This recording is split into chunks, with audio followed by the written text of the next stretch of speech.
Let's talk about pricing your paint correction services. This is probably one of the more intimidating services to price just because it takes the longest, it's the most work, and you really need to make sure that you're communicating with the customer the level of expectations that the customer wants and then what you can actually deliver based on the condition of the vehicle. So when it comes to pricing, it's always going to be based on three things: the size of the vehicle, condition of the vehicle, and what the customer wants. Those are the three main things you'll always use to price any vehicle.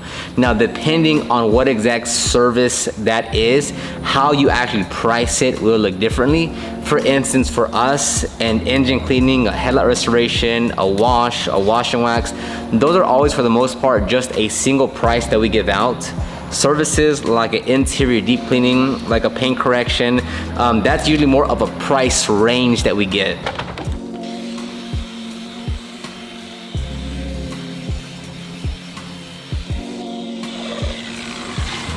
And by the way, on May 25th, I'll be opening up enrollments into my online marketing course, SEO For Detailers.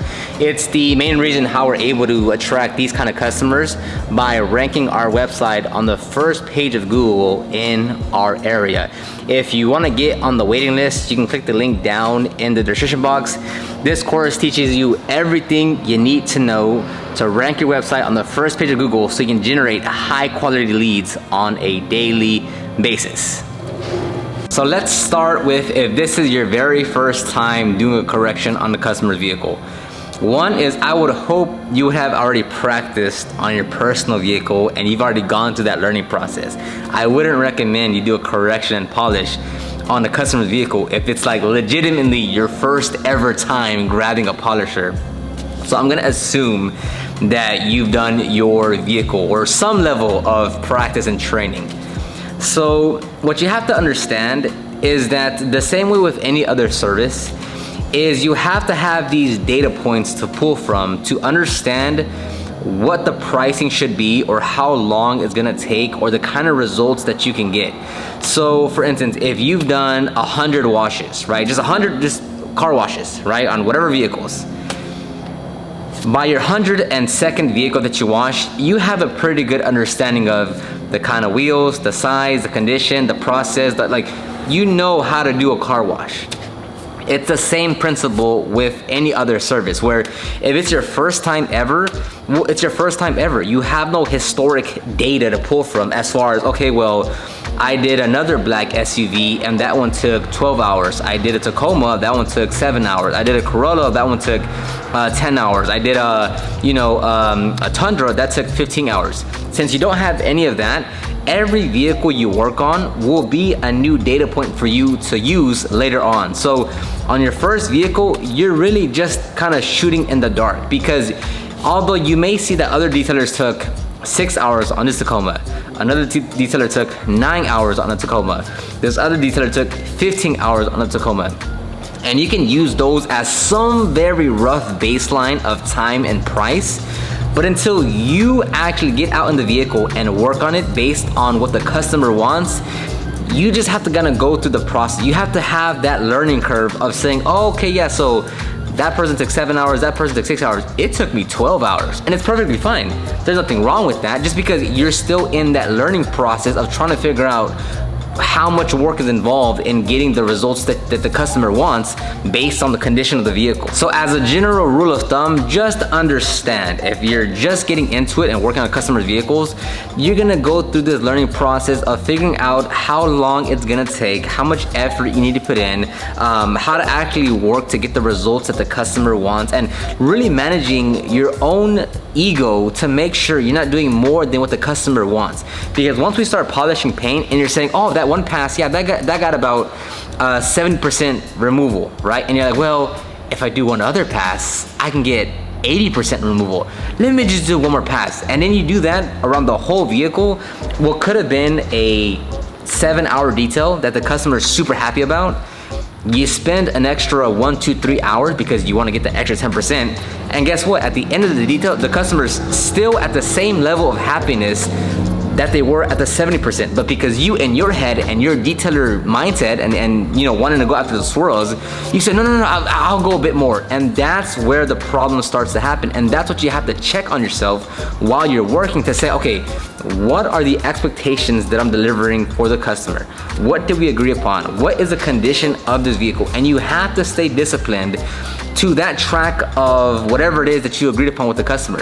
Because if you let that detailer's mindset get into you and you start chasing every single swirl, what should have been like a 6-7 hour detail balloons up to a 10-12 hour detail because you're chasing all these swirls. And this next point applies to everyone. Make sure you're only doing what the customer is paying for. If you want to do more on that vehicle, make sure the customer is paying for that extra work. Reason being is, in your head, you might think, okay, if I'm going from 60% to 70% or 70% to 80% defect removal, well, of course the customer is gonna be happy, right?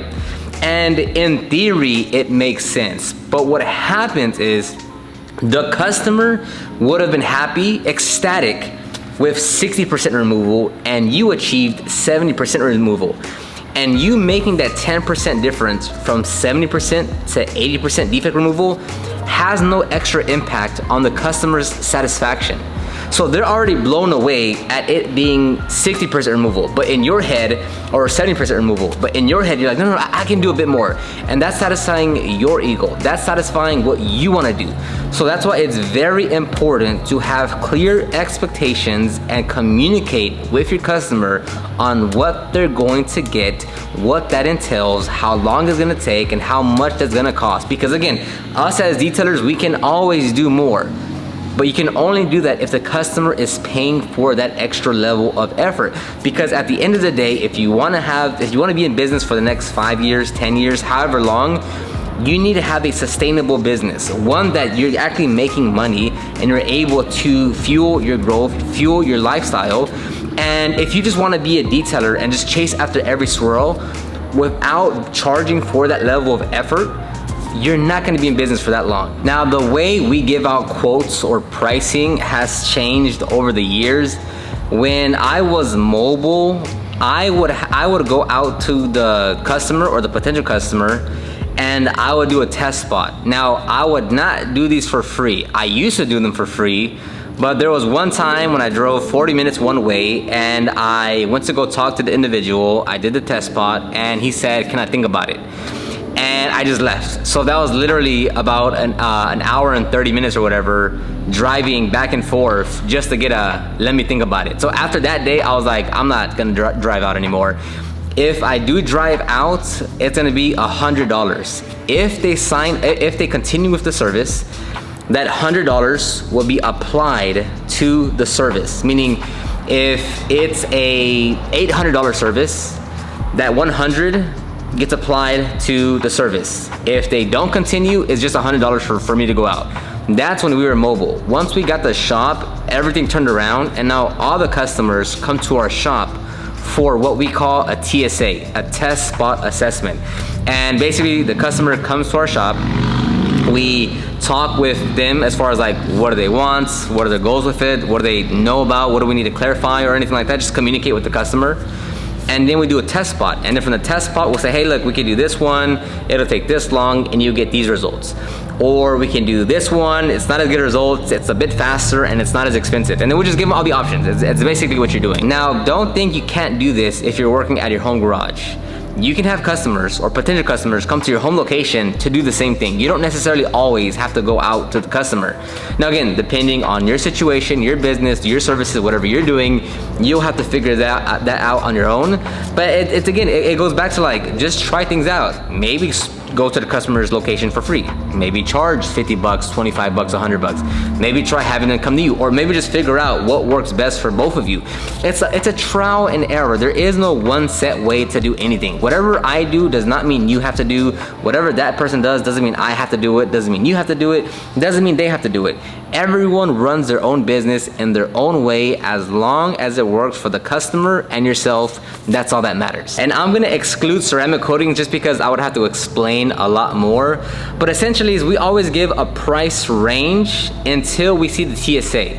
So for instance, before the customer comes to do a TSA, we'll at least give them a ballpark price. That way we know if it's even within their budget. I don't want a customer or potential customer driving all the way over here or me driving all the way over there if they think the service is gonna be $300 and it's actually in the range between $500 to $800. Like, no TSA needs to happen. We don't need to go anywhere. It's like, that's out of their budget already. So if a potential customer is gonna come here, we'll tell them in the email, hey, for a two-step correction, typically for that size vehicle would range between X amount to X amount. So let's say it's a Toyota Tacoma, right? We'll say, hey, depending on the size of the condition, what you wanna get done, a typical price range will be from, call it $450 to $700.